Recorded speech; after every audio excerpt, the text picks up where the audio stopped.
In the Pittsburgh suburb of Carnegie, Pennsylvania, the battle over Ukraine aid has deeper meaning. I can't put Ukraine first, but I can't put it aside.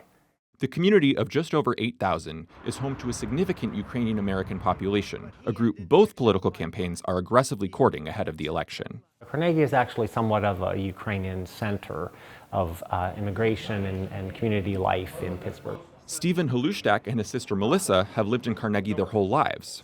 They both supported former President Trump previously, but now aren't sure how they'll vote, given Russia's ongoing war with Ukraine. I voted for Trump twice, and I just don't know what to do now. Over 100,000 Ukrainian Americans live in Pennsylvania, more than President Biden's margin of victory over Trump in 2020. It's a deeply religious community. I think Father John called it the little church that could. And historically a conservative one, according to Paula Holoviak of Kutztown University. Those people were and still are very Republican, very politically conservative, because they were very anti-communist. But Trump's public praise of Russian President Vladimir Putin and some in the Republican Party's retreat from supporting military aid to Ukraine could change things.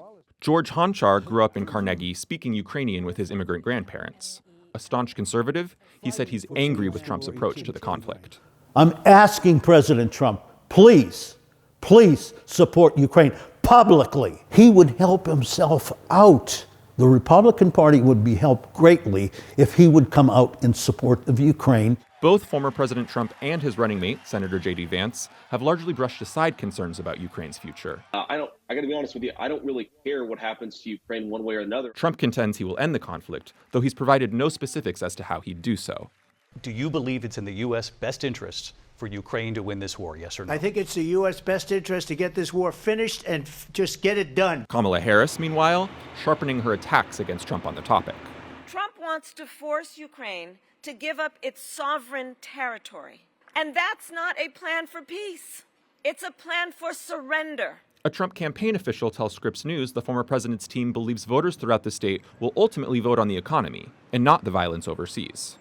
But others aren't so sure. There's no Ukrainian American that is in favor of a free Ukraine who is going to vote for Donald Trump. It's just not going to happen. When the war happened, it just was a wake-up call to me. Shirley Shabatura Duffy, a Democrat, is firmly in Harris's camp. I have many friends who are watching the situation in Ukraine and very fearful for their countries, their native countries as well.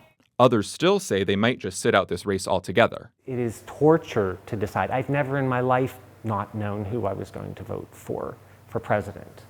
But maybe I just don't vote for president at all. A difficult decision for a group still reeling from the violence thousands of miles away. Jacob Gardenswartz, Scripps News, Carnegie, Pennsylvania.